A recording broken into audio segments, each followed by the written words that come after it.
Hi friends समस्त को स्वागत करुच्ची मो शिक्षार्थी यूट्यूब चैनल को आज क्लास रे आम प्रीवियस ईयर एग्जाम आसी selected Odia grammar question Gudi को डिस्कसन करवा तेणु भिडियोटी को आरंभ शेष पर्यंत निश्चय देखूँ कारण समस्त प्रश्न गुड़ी आगामी परीक्षा बहुत ही गुरुत्वपूर्ण रही प्रथम थर पर जब आम चैनल को विजिट करूँ एवं जदि प्रथम थर पर आम चैनल को विजिट करूँ तेबे चैनल को सब्सक्राइब करने सहित पाखरे बेल आइकन को प्रेस कर ऑल नोटिफिकेशन को ऑन कर दिंतु समस्त टॉपिक वाइज क्लास पाइबा तबे चलतु आउ डेरी नक आज क्लास को स्टार्ट करवा।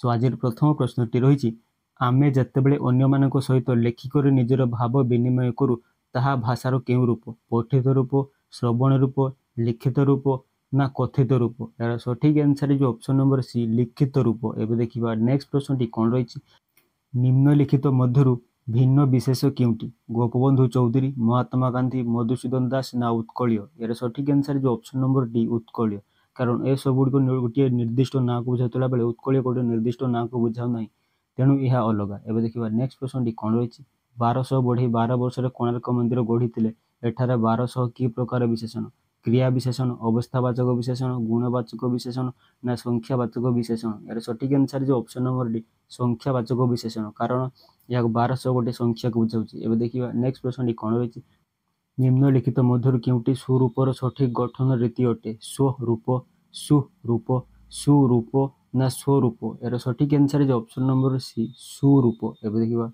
नेक्स्ट प्रश्न कौन रही कौरव एठारे क्यों प्रत्यय क्यों अर्थरे व्यवहृत बा अपत्य ब आतिशज्य ओ अपत्य ना ओ आतिशज्य यार सठिक आंसर जो ऑप्शन नंबर सी ओ अपत्य। एवं देखा नेक्स्ट प्रश्न कौन रही भाषार परिवर्तन जो गोटे भाषार कालक्रमे अनेक भाषा और डैश सृष्टि हुए वैदेशिक भाषा देशज भाषा उपभाषा ना सरकारी भाषा यार सठिक आंसर जो ऑप्शन नंबर सी उपभाषा।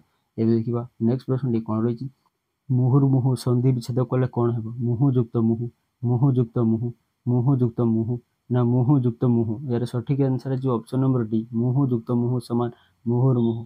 एवं देखा नेक्स्ट प्रश्न कौन रही बंधनर विपरीत शब्द कौन फांका खोला मोचन ना उन्मुक्त यार सठिक आंसर जो ऑप्शन नंबर सी मोचन। एवं देखा नेक्स्ट प्रश्न कौन रही निर्गमन शब्दर गठन रीति किपर हे निर्गम अन निगमन निर्गम अन ना निगम अन यार सठिक आंसर जो ऑप्शन नंबर ए निर्गम अन समान निर्गमन। एवं देखा नेक्स्ट प्रश्न कौन रही अन्य वर्णर साहाय्य न नहीं उच्चारित होता वर्ण मान को कौन कहुए व्यंजन वर्ण स्वर वर्ण ऊष्म वर्ण ना अनुनासिक वर्ण यार सठिक आंसर जो ऑप्शन नंबर बी स्वर वर्ण कहुए। एवं देखा नेक्स्ट प्रश्न कौन रही खेलु खेलु यह क्यों प्रकार क्रिया समापिका क्रिया अमिश्र क्रिया साहाय्यकारी क्रिया ना असमापिका क्रिया यार सठिक आंसर जो ऑप्शन नंबर डी असमापिका क्रिया।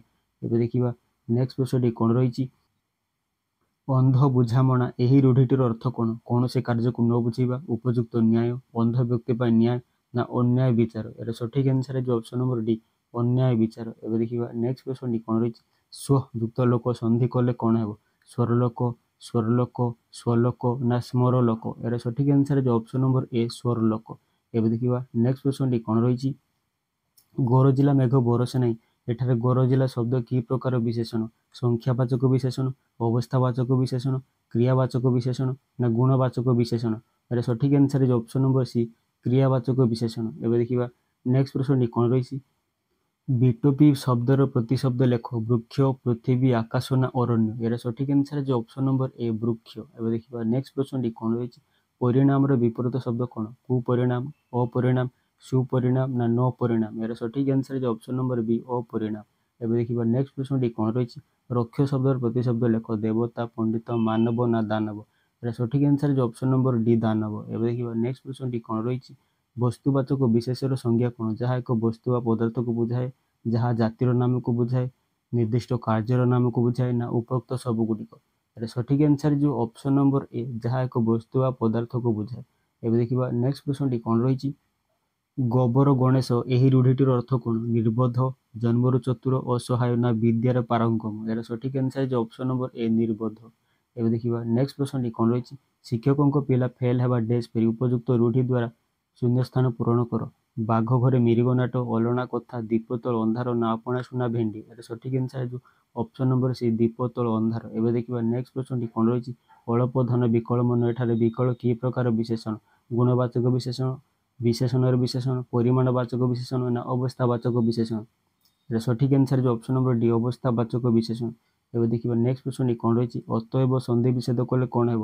ଅତଃ ଯୁକ୍ତ ଇବ, ଅତ ଯୁକ୍ତ ଇବ, ଅତ ଯୁକ୍ତ ଏବ ନା ଅତଃ ଯୁକ୍ତ ଏବ? ଏହାର ସଠିକ୍ ଆନ୍ସର୍ ଯେ ଅପସନ୍ ନମ୍ବର ଡି ଅତଃ ଯୁକ୍ତ ଏବ ସମାନ ଅତଏବ। ଏବେ ଦେଖିବା ନେକ୍ସଟ ପ୍ରଶ୍ନଟି କ'ଣ ରହିଛି, ଅନ୍ଧାରରେ ବାଡ଼ି ବୋଲାଇବା ଏହି ରୂଢ଼ିଟିର ଅର୍ଥ କ'ଣ? କୌଣସି କାର୍ଯ୍ୟ ନ କରିବା, ବୃଥା ପ୍ରୟାସ କରିବା, ଅନୁମାନ କରିବା ନା ବାହାଦୁର ଦେଖାଇବା? ଏହାର ସଠିକ୍ ଆନ୍ସର୍ ଯେ ଅପସନ୍ ନମ୍ବର ସି ଅନୁମାନ କରିବା। ଏବେ ଦେଖିବା ନେକ୍ସଟ ପ୍ରଶ୍ନଟି କ'ଣ ରହିଛି, ବାହାରର ବିପରୀତ ଶବ୍ଦ କ'ଣ? ସହର, ଘର, ଆହାର ନା ଭିତର? ଏହାର ସଠିକ୍ ଆନ୍ସର୍ ଯେ ଅପସନ୍ ନମ୍ବର ଡି ଭିତର। ଏବେ ଦେଖିବା ନେକ୍ସଟ ପ୍ରଶ୍ନଟି କ'ଣ ରହିଛି, ଗୋଡ଼ ଟେକି ବସିବା ଏହି ରୂଢ଼ିଟିର ଅର୍ଥ କ'ଣ? ପ୍ରସ୍ତୁତ ହୋଇ ରହିବା, ବାହାନା କରିବା, ଠକିବାକୁ ପ୍ରୟାସ କରିବା ନା କିଛି କାମ ନ କରିବା? ଏହାର ସଠିକ୍ ଆନ୍ସର୍ ଯେ ଅପସନ୍ ନମ୍ବର ଏ ପ୍ରସ୍ତୁତ ହୋଇ ରହିବା। ଏବେ ଦେଖିବା ନେକ୍ସଟ ପ୍ରଶ୍ନଟି କ'ଣ ରହିଛି, ନିମ୍ନୋକ୍ତ ମଧ୍ୟରୁ କେଉଁଟି ଏକ ସଂସ୍କୃତ ଉପସର୍ଗ ନୁହେଁ? ସତ୍, ଆବି, ତୀର ନା ହର? ଏହାର ସଠିକ୍ ଆନ୍ସର୍ ଯେ ଅପସନ୍ ନମ୍ବର ଡି ହର ଗୋଟିଏ ସଂସ୍କୃତ ଉପସର୍ଗ ନୁହେଁ। ଏବେ ଦେଖିବା ନେକ୍ସଟ ପ୍ରଶ୍ନଟି କ'ଣ ରହିଛି, ଯୁକ୍ତ ବ୍ୟଞ୍ଜନର ଅର୍ଥ କ'ଣ? ସ୍ୱରଯୁକ୍ତ ସ୍ୱର, ସ୍ୱରଯୁକ୍ତ ବ୍ୟଞ୍ଜନ, ବ୍ୟଞ୍ଜନ ଯୁକ୍ତ ବ୍ୟଞ୍ଜନ ନା ବ୍ୟଞ୍ଜନ ଯୁକ୍ତ ସ୍ୱର? ଏହାର ସଠିକ୍ ଆନ୍ସର୍ ଯେ ଅପସନ୍ ନମ୍ବର ସି ବ୍ୟଞ୍ଜନ ଯୁକ୍ତ ବ୍ୟଞ୍ଜନ। ଏବେ ଦେଖିବା ନେକ୍ସଟ ପ୍ରଶ୍ନଟି କ'ଣ ରହିଛି, ନିମ୍ନଲିଖିତ ମଧ୍ୟରୁ କେଉଁଟି ଆଖି ଶବ୍ଦର ପ୍ରତିଶବ୍ଦ ନୁହେଁ? କୁମୁଦିନୀ, ଲୋଚନ, ଇକ୍ଷଣ ନା ଅକ୍ଷି? ଏହାର ସଠିକ୍ ଆନ୍ସର୍ ଯେ ଅପସନ୍ ନମ୍ବର ଏ କୁମୁଦିନୀ, କିନ୍ତୁ ଲୋଚନ, ଇକ୍ଷଣ, ଅକ୍ଷି ଏଗୁଡ଼ିକ ହେଉଛି ଆଖିର ପ୍ରତିଶବ୍ଦ। ଏବେ ଦେଖିବା ନେକ୍ସଟ ପ୍ରଶ୍ନଟି କ'ଣ ରହିଛି, ଆଖୁ କ୍ୟାରିରେ ପଶିବା ଏହା କେଉଁ ଅର୍ଥ ପ୍ରକାଶ କରେ? ବୁଝି ବିଚାରି କାର୍ଯ୍ୟ କରିବା, କାହା କଥା ନ ଶୁଣିବା, କୌଣସି କାର୍ଯ୍ୟ ଉତ୍ତମ ରୂପେ ନିର୍ଣ୍ଣୟ କରି ନ ପାରିବା ନା ଅଯଥା ସନ୍ଦେହ କରିବା? ଏହାର ସଠିକ୍ ଆନ୍ସର୍ ଯେ ଅପସନ୍ ନମ୍ବର ସି କୌଣସି କାର୍ଯ୍ୟ ଉତ୍ତମ ରୂପେ ନିର୍ଣ୍ଣୟ କରି ନ ପାରିବା। ଏବେ ଦେଖିବା ନେକ୍ସଟ ପ୍ରଶ୍ନଟି କ'ଣ ରହିଛି, ଉତ୍ ଯୁକ୍ତ ଲେଖ ସମାନ ଡ୍ୟାସ୍? ଉଲ୍ଲିଖ, ଉଲ୍ଲିଖ, ଉଲ୍ଲେଖ ନା ଉଲ୍ଲେଖ? ଏହାର ସଠିକ୍ ଆନ୍ସର୍ ଯେ ଅପସନ୍ ନମ୍ବର ସି ଉଲ୍ଲେଖ। ଏବେ ଦେଖିବା ନେକ୍ସଟ ପ୍ରଶ୍ନଟି କ'ଣ ରହିଛି, ଓ ଠାରୁ ଓ ପର୍ଯ୍ୟନ୍ତ ବର୍ଣ୍ଣକୁ କ'ଣ କୁହାଯାଏ? ସ୍ୱରବର୍ଣ୍ଣ, ବ୍ୟଞ୍ଜନ ବର୍ଣ୍ଣ, ଅନ୍ତଃସ୍ଥ ବର୍ଣ୍ଣ ନା ଉଷ୍ମ ବର୍ଣ୍ଣ? ଏହାର ସଠିକ୍ ଆନ୍ସର୍ ଯେ ଅପସନ୍ ନମ୍ବର ଏ ସ୍ୱରବର୍ଣ୍ଣ କୁହାଯାଏ। ଏବେ ଦେଖିବା ନେକ୍ସଟ ପ୍ରଶ୍ନଟି କ'ଣ ରହିଛି, ନିମ୍ନଲିଖିତ ମଧ୍ୟରୁ ଉପସର୍ଗ ଦୃଷ୍ଟିରୁ ଭିନ୍ନ ଶବ୍ଦ କେଉଁଟି? ପରିଦୃଷ୍ଟ, ପରିସ୍ଥିତି, ପ୍ରତିଦାନ ନା ପରିଶ୍ରମ? ଏହାର ସଠିକ୍ ଆନ୍ସର୍ ଯେ ଅପସନ୍ ନମ୍ବର ସି ପ୍ରତିଦାନ। କାରଣ ପରିଦୃଷ୍ଟର, ପରିସ୍ଥିତି, ପରିଶ୍ରମ ଏଗୁଡ଼ିକରେ ପରି ଉପସର୍ଗ ବ୍ୟବହୃତ ହୋଇଛି, କିନ୍ତୁ ପ୍ରତିଦାନରେ ପ୍ରତି ଉପସର୍ଗ ବ୍ୟବହୃତ ହୋଇଛି, ତେଣୁ ଏହା ଭିନ୍ନ ଅଟେ। ଏବେ ଦେଖିବା ନେକ୍ସଟ ପ୍ରଶ୍ନଟି କ'ଣ ରହିଛି, ଯେଉଁ ବିଶେଷଣ ପଦ ବିଶେଷ୍ୟ ପଦର ଅବସ୍ଥାକୁ ସୂଚାଏ ତାହାକୁ କ'ଣ କୁହାଯାଏ? ଅବସ୍ଥାବାଚକ ବିଶେଷଣ, ପରିମାଣବାଚକ ବିଶେଷଣ, ସଂଖ୍ୟାବାଚକ ବିଶେଷଣ ନା ଗୁଣବାଚକ ବିଶେଷଣ? ଏହାର ସଠିକ୍ ଆନ୍ସର୍ ଯେ ଅପସନ୍ ନମ୍ବର ଏ ଅବସ୍ଥାବାଚକ ବିଶେଷଣ। ଏବେ ଦେଖିବା ନେକ୍ସଟ ପ୍ରଶ୍ନଟି କ'ଣ ରହିଛି, ଧରାକୁ ସରା ମଣିବା ରୂଢ଼ିଟିର ଅର୍ଥ କ'ଣ? ଅନ୍ୟକୁ ନ୍ୟୁନ ଭାବିବା, ଅତି ଗର୍ବ ଭାବ ପ୍ରଦର୍ଶନ କରିବା, କାହା କଥା ନ ଶୁଣିବା ନା ଅନଧିକାର ଚର୍ଚ୍ଚା କରିବା? ଏହାର ସଠିକ୍ ଆନ୍ସର୍ ଯେ ଅପସନ୍ ନମ୍ବର ବି ଅତି ଗର୍ବ ଭାବ ପ୍ରଦର୍ଶନ କରିବା। ଏବେ ଦେଖିବା ନେକ୍ସଟ ପ୍ରଶ୍ନଟି କ'ଣ ରହିଛି, କେଉଁଟି ଶବ୍ଦର ପ୍ରଥମ ଅକ୍ଷର ରୂପେ ବ୍ୟବହାର ହୋଇପାରିବ ନାହିଁ? ମୂର୍ଦ୍ଧନ୍ୟ, ଅଳ, ନିୟ ନା ସବୁଗୁଡ଼ିକ? ଏହାର ସଠିକ୍ ଆନ୍ସର୍ ଯେ ଅପସନ୍ ନମ୍ବର ଡି, କାରଣ ଏ ସବୁଗୁଡ଼ିକ ବ୍ୟବହାର ହୋଇପାରିବ ନାହିଁ। ଏବେ ଦେଖିବା ନେକ୍ସଟ ପ୍ରଶ୍ନଟି କ'ଣ ରହିଛି, ନିମ୍ନଲିଖିତ ପଦମାନଙ୍କ ମଧ୍ୟରୁ ଭିନ୍ନ ଶବ୍ଦଟି କ'ଣ? ତରଣୀ, ଉର୍ମି, ତରୀ ନା ନୌକା? ଏହାର ସଠିକ୍ ଆନ୍ସର୍ ଯେ ଅପସନ୍ ନମ୍ବର ବି ଉର୍ମି, କାରଣ ତରଣୀ, ତରୀ ଏବଂ ନୌକା ଏଗୁଡ଼ିକ ନୌକାର ପ୍ରତିଶବ୍ଦକୁ ବୁଝାଉଛି, କିନ୍ତୁ ଉର୍ମି ହେଉଛି ଅଲଗା। ଏବେ ଦେଖିବା ନେକ୍ସଟ ପ୍ରଶ୍ନଟି କ'ଣ ରହିଛି, ଅନ୍ଧର ଲଉଡ଼ିର ସଠିକ୍ ଅର୍ଥ କ'ଣ? ଅନ୍ଧାରର ବାଡ଼ି, ଅନ୍ଧ ଲୋକଟିର ବାଡ଼ି, ଅନ୍ଧ ଲୋକକୁ ସହାୟତା ନା ଅସହାୟର ସହାୟ? ଏହାର ସଠିକ୍ ଆନ୍ସର୍ ଯେ ଅପସନ୍ ନମ୍ବର ଡି ଅସହାୟର ସହାୟ। ଏବେ ଦେଖିବା ନେକ୍ସଟ ପ୍ରଶ୍ନଟି କ'ଣ ରହିଛି, ନିମ୍ନଲିଖିତ ବିଶେଷ ଗୁଡ଼ିକ ମଧ୍ୟରୁ ଭିନ୍ନ ଶବ୍ଦଟିକୁ ଚିହ୍ନଟ କର। ବଙ୍ଗୋପସାଗର, ଧଉଳି, ହିମାଳୟ ନା ପାହାଡ଼? ଏହାର ସଠିକ୍ ଆନ୍ସର୍ ଯେ ଅପସନ୍ ନମ୍ବର ଡି ପାହାଡ଼। ବଙ୍ଗୋପସାଗର, ଧଉଳି, ହିମାଳୟ ଏଗୁଡ଼ିକ ଗୋଟେ ନିର୍ଦ୍ଦିଷ୍ଟ ନାଁକୁ ବୁଝାଉଥିବା ବେଳେ ପାହାଡ଼ ଗୋଟେ ନିର୍ଦ୍ଦିଷ୍ଟ ନାଁକୁ ବୁଝାଉ ନାହିଁ, ତେଣୁ ଏହା ଭିନ୍ନ ଅଟେ। ଏବେ ଦେଖିବା ନେକ୍ସଟ ପ୍ରଶ୍ନଟି କ'ଣ ରହିଛି, ଜଣାର ନାମଧାତୁ କ୍ରିୟା କ'ଣ? ଜଣେଇବା, ଜଣେଇବା, ଜଣାଇବା ନା ଜାଣିବା? ଏହାର ସଠିକ୍ ଆନ୍ସର୍ ଯେ ଅପସନ୍ ନମ୍ବର ସି ଜଣାଇବା। ଏବେ ଦେଖିବା ନେକ୍ସଟ ପ୍ରଶ୍ନଟି କ'ଣ ରହିଛି, ତିମିରର ବିପରୀତ ଶବ୍ଦ କ'ଣ? ଆଲୋକ, ଜ୍ୟୋତି, ଦୁର୍ଯୋଗ ନା ଅନ୍ଧାର? ଏହାର ସଠିକ୍ ଆନ୍ସର୍ ଯେ ଅପସନ୍ ନମ୍ବର ଏ ଆଲୋକ। ଏବେ ଦେଖିବା ନେକ୍ସଟ ପ୍ରଶ୍ନଟି କ'ଣ ରହିଛି, ଅପକର୍ଷର ଧାତୁଟି କିଏ? କୋଷ, କ୍ରୁ, କ୍ରୁଶ ନା କ୍ରୁର? ଏହାର ସଠିକ୍ ଆନ୍ସର୍ ଯେ ଅପସନ୍ ନମ୍ବର ସି କ୍ରୁଶ। ଏବେ ଦେଖିବା ନେକ୍ସଟ ପ୍ରଶ୍ନଟି କ'ଣ ରହିଛି, ନିଶ୍ଚୟ ସନ୍ଧି ବିଚ୍ଛେଦ କଲେ କ'ଣ ହେବ? ନି ଯୁକ୍ତ ଚୟ, ନିଶ ଯୁକ୍ତ ଚୟ, ନିଃ ଯୁକ୍ତ ଚୟ ନା ନିର୍ ଯୁକ୍ତ ଚୟ? ଏହାର ସଠିକ୍ ଆନ୍ସର୍ ଯେ ଅପସନ୍ ନମ୍ବର ସି ନିଃ ଯୁକ୍ତ ଚୟ ସମାନ ନିଶ୍ଚୟ। ଏବେ ଦେଖିବା ନେକ୍ସଟ ପ୍ରଶ୍ନଟି କ'ଣ ରହିଛି, ଯେଉଁ କ୍ରିୟା ଦ୍ୱାରା ବାକ୍ୟର ଅସମାପ୍ତି ଉପଲବ୍ଧ ହୁଏ ତାହାକୁ କେଉଁ କ୍ରିୟା କହନ୍ତି? ସମାପିକା କ୍ରିୟା, ଏକକ କ୍ରିୟା, ଅସମାପିକା କ୍ରିୟା ନା ମିଶ୍ର କ୍ରିୟା? ଏହାର ସଠିକ୍ ଆନ୍ସର୍ ଯେ ଅପସନ୍ ନମ୍ବର ସି ଅସମାପିକା କ୍ରିୟା କୁହାଯାଏ। ଏବେ ଦେଖିବା ନେକ୍ସଟ ପ୍ରଶ୍ନଟି କ'ଣ ରହିଛି, ଜଗଦୀଶ୍ୱର ସନ୍ଧି ବିଚ୍ଛେଦ କଲେ କ'ଣ ହେବ? ଜଗତ ଯୁକ୍ତ ଈଶ୍ୱର, ଜଗତ ଯୁକ୍ତ ଈଶ୍ୱର, ଜଗ ଯୁକ୍ତ ଧୀଶ୍ୱର ନା ଜଗ ଯୁକ୍ତ ଈଶ୍ୱର? ଏହାର ସଠିକ୍ ଆନ୍ସର୍ ଯେ ଅପସନ୍ ନମ୍ବର ଏ ଜଗତ ଯୁକ୍ତ ଈଶ୍ୱର ସମାନ ଜଗଦୀଶ୍ୱର। ଏବେ ଦେଖିବା ନେକ୍ସଟ ପ୍ରଶ୍ନଟି କ'ଣ ରହିଛି, ଖୁବ୍ କଷ୍ଟକର କଥା ଏହି ଅର୍ଥ ବୁଝାଉଥିବା ରୂଢ଼ିଟି ଲେଖ। କଅଁଳ ଲୁହା କୁଇ ଖାଏ, କାଠିକର ପାଠ କଷ୍ଟ କଲେ କୃଷ୍ଣ ମିଳେ ନା, କୁଟା ଖଣ୍ଡ ଦ୍ୱିଖଣ୍ଡ ନ କରିବା। ଏହାର ସଠିକ୍ ଆନ୍ସର ହେଇଯିବ ଅପସନ୍ ନମ୍ବର ବି, କାଠିକର ପାଠ। ଏବେ ଦେଖିବା ନେକ୍ସଟ ପ୍ରଶ୍ନଟି କ'ଣ ରହିଛି, ଆଜିକାଲି ଯୁବପିଢ଼ି ରାଜନେତାଙ୍କର ଡ୍ୟାସ୍ ସାଜିଛନ୍ତି, ଉପଯୁକ୍ତ ଶବ୍ଦ ବାଛି ଶୂନ୍ୟସ୍ଥାନ ପୂରଣ କର। ଲଲାଟ ଲିଖନ, ଅର୍ଦ୍ଧଚନ୍ଦ୍ର, ହାତ ବାରେସି ନା ଘର ବୁଡ଼ା।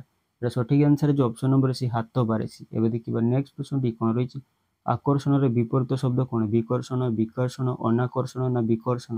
ଏହାର ସଠିକ୍ ଆନ୍ସର ହେଇଯିବ ଅପସନ୍ ନମ୍ବର ଏ, ବିକର୍ଷଣ। ଏବେ ଦେଖିବା ନେକ୍ସଟ ପ୍ରଶ୍ନଟି କ'ଣ ରହିଛି, ନିମ୍ନଲିଖିତ ବିଶେଷ୍ୟ ପଦ ମଧ୍ୟରୁ କେଉଁଟି ଗୁଣବାଚକ ବିଶେଷ୍ୟ ନୁହେଁ, ସୌନ୍ଦର୍ଯ୍ୟ, ଭଦ୍ରତା, ସାଧୁତା ନା ଭଜନ। ଏହାର ସଠିକ୍ ଆନ୍ସର ହେଇଯିବ ଅପସନ୍ ନମ୍ବର ଡି, ଭଜନ। କାରଣ ସୌନ୍ଦର୍ଯ୍ୟ, ଭଦ୍ରତା, ସାଧୁତା ଏଗୁଡ଼ିକ ଗୋଟିଏ ଗୁଣକୁ ବୁଝାଉଥିଲା ବେଳେ ଭଜନ ଗୋଟିଏ ଗୁଣକୁ ବୁଝାଉଛୁ ନାହିଁ। ଏବେ ଦେଖିବା ନେକ୍ସଟ ପ୍ରଶ୍ନଟି କ'ଣ ରହିଛି, ନିମ୍ନଲିଖିତ ମଧ୍ୟରୁ ମସୃଣ ଶବ୍ଦର ବିପରୀତ ଶବ୍ଦ କେଉଁଟି, ବନ୍ଧୁର, ଖଦଡ଼, ସମାନ ନା ଚିକ୍କଣ। ଏହାର ସଠିକ୍ ଆନ୍ସର ହେଇଯିବ ଅପସନ୍ ନମ୍ବର ଏ, ବନ୍ଧୁର। ଏବେ ଦେଖିବା ଆଜିର ଲାଷ୍ଟ ପ୍ରଶ୍ନଟି କ'ଣ ରହିଛି, ପାଣ୍ଡବମାନେ ପାଞ୍ଚ ଭାଇ ଥିଲେ, ଏହି ଉକ୍ତିରେ ବିଶେଷଣ ପଦଟି ଚିହ୍ନଟ କର। ପାଣ୍ଡବ ଭାଇ ପାଞ୍ଚ ନା ଥିଲେ। ଏହାର ସଠିକ୍ ଆନ୍ସର ହେଇଯିବ ଅପସନ୍ ନମ୍ବର ସି, ପାଞ୍ଚ। ଯଦି ଆଜିର କ୍ଲାସ୍ଟି ଭଲ ଲାଗିଥାଏ ତେବେ ଭିଡ଼ିଓକୁ ଗୋଟେ ଲାଇକ୍ କରିବା ସହିତ ସେୟାର ମଧ୍ୟ କରନ୍ତୁ ଏବଂ ଯଦି ଏହାର ପିଡିଏଫ୍ଟି ଦରକାର ତେବେ ଏହି ଭିଡ଼ିଓର ଡେସ୍କ୍ରିପସନରେ ଆମର ଟେଲିଗ୍ରାମ ଚ୍ୟାନେଲର ଲିଙ୍କ୍ ରହିଛି, ସେହି ଲିଙ୍କ୍ରେ କ୍ଲିକ୍ କରି ଆମ ଟେଲିଗ୍ରାମ ଚ୍ୟାନେଲରେ ଜଏନ୍ କରିନିଅନ୍ତୁ ଏବଂ ପିଡିଏଫ୍ଟିକୁ ଫ୍ରିରେ ଡାଉନଲୋଡ୍ କରନ୍ତୁ। ସୋ ଆଜି ପାଇଁ ଏତିକି, ପୁଣି ଦେଖା ହେବ ଏଇଭଳି ଏକ ଇମ୍ପୋର୍ଟାଣ୍ଟ କ୍ଲାସ୍ରେ।